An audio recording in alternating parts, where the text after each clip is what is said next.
You are 15 years old, and you have not eaten in 6 days. The boat you stole is gone, smashed against rocks somewhere behind you in the dark. The sail is shredded, the oars are gone. Above you, a wall of black volcanic cliff rises straight out of the ocean. No beach, no gap, nothing but stone and crashing surf. Your hands are torn open from clinging to broken wood in the storm. Two of the boys with you haven't spoken in hours. One of them is barely breathing. You are looking at the only piece of land you have seen in a week, and it might be the thing that kills you. There is no way up that cliff, and there is no way you are going to survive much longer floating here. So you decide to climb. 3 weeks earlier, none of this seemed possible.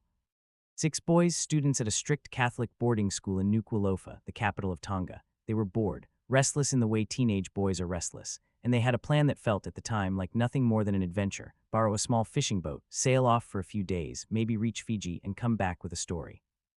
They didn't tell anyone, they didn't check the weather. They packed almost nothing, a few bananas, some coconuts, no map, no compass they knew how to use properly. This is the detail most people get wrong about this story. It wasn't a shipwreck. It wasn't an accident that happened to innocent bystanders. It was 6 kids making the kind of decision teenagers make everywhere, every day, except this one decision would strip them of everything familiar for over a year.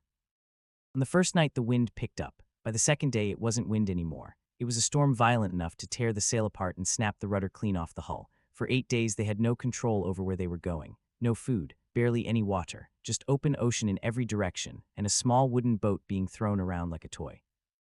Most people assume the ocean is the dangerous part of a story like this. It wasn't. The ocean was just the beginning. When land finally appeared, it wasn't rescue. It was Ada, a small, uninhabited volcanic island, abandoned by its own population almost a century earlier after slave raiders had taken most of its people and the rest fled in fear. No one lived there. No one was coming back to check on it. Ships didn't sail near it. It wasn't on any route. The island itself seemed to reject them. There was no beach to land on, just sheer cliffs rising out of pounding surf. Their boat was destroyed on the rocks. They had to swim through the wreckage and climb, exhausted, dehydrated, some of them barely able to hold their own weight, up a wall of volcanic stone with nothing but their bare hands. They made it to the top, and that's when the real problem revealed itself. Ada had no source of easy food, no village ruins with supplies, nothing waiting for them. Just wild terrain, feral chickens descended from the island's abandoned population a century before, and a single spring of fresh water they would have to find before dehydration finished what the ocean had started. This is where most survival stories fall apart. 6 exhausted, frightened teenagers, alone, with no adult, no plan, and no way to signal anyone that they existed. Instead, something strange happened. They didn't panic, they organized. It's worth sitting with how unlikely that is. Put 6 unsupervised teenage boys in a lawless situation with no adult authority, and most assumptions, the ones baked into nearly every survival story, every plane crash movie, every what would humans really do thought experiment, predict chaos, fighting over food, a collapse into small tyrannies. That is not what happened on Ada.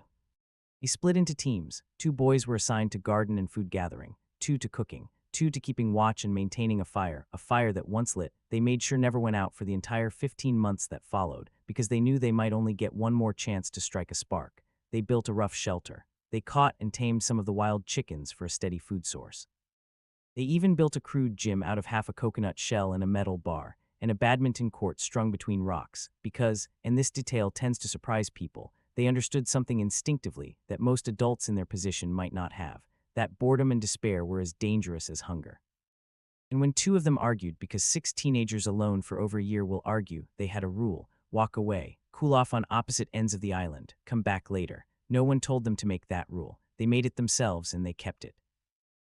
But organization didn't make the island safe. Weeks into their time there, Stephen, one of the 6, fell from a cliff face while gathering food or exploring the terrain and broke his leg. On an island with no doctor, no antibiotics, no way to call for help, a broken leg is not a minor injury. It's a death sentence dressed up as an accident, because infection, immobility, and shock kill just as effectively as any single dramatic disaster.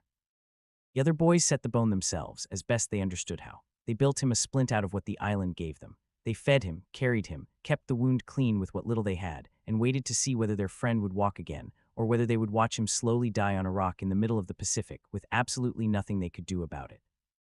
This is the moment worth sitting inside for a second. Imagine being 14 years old, watching a friend's leg bent wrong, knowing the nearest hospital might as well not exist, and being the only medical help he will ever get. Stephen healed, slowly, imperfectly, but he healed, because the others refused to let him become the boy who didn't make it. Months passed, then more months. They had no way of knowing if anyone back home even remembered them, or if their families had already held funerals in their names. Every single day, someone kept that fire burning on the chance, the increasingly thin chance, that a ship might pass close enough to see the smoke. For 15 months, no ship ever did. Here's what almost no one knows. Back in Tonga, the boys had already been given up for dead. A memorial service had been held. Their families had grieved them as gone. What kept 6 boys alive that long wasn't luck.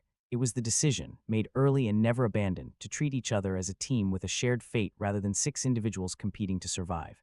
Every rule they built, the rotating labor, the cooling-off system for conflict, the fire that never went out, was a choice, repeated daily, to not let the island turn them against each other. That choice is the whole story, not the storm, not the cliff. The choice, made and remade for over a year, to stay human. In September 1966, an Australian sea captain named Peter Warner sailed close to Otta on a fishing trip. He noticed something that shouldn't have been there, burnt patches of grass on an island that was supposed to be empty. Curious, he moved closer, and through binoculars saw a boy, naked and wild-haired, leap off the cliffs and swim toward his boat, screaming that there were 5 more like him on the island. Warner didn't believe it until it was standing in front of him. When the boys were finally brought home, the reunion was less simple than it sounds. Their entire town had mourned them as dead. Some of the boys carried the psychological weight of that missing year for the rest of their lives, the strange, disorienting grief of coming home to a world that had already closed the book on you. We tell ourselves a certain story about what happens when people are stripped of rules and left alone to survive, that the thin layer of civilization cracks fast, that isolation turns us against each other. 6 boys on a forgotten island for 15 months without a single adult proved the opposite, not because they were extraordinary, because they made an ordinary decision every single day to look after each other instead of only themselves. The fire on Otta never went out. Maybe that's the real ending, not that they survived the ocean or the cliffs or the broken leg, but that after everything, they were still willing to keep it burning for each other. If this story interested you, and you want to hear more unbelievable stories of survival, mystery, and the darker side of history, make sure to subscribe to Dark Archive. And if you enjoyed the video, leave a like. It helps more than you might think. Thanks for watching, and I'll see you in the next one.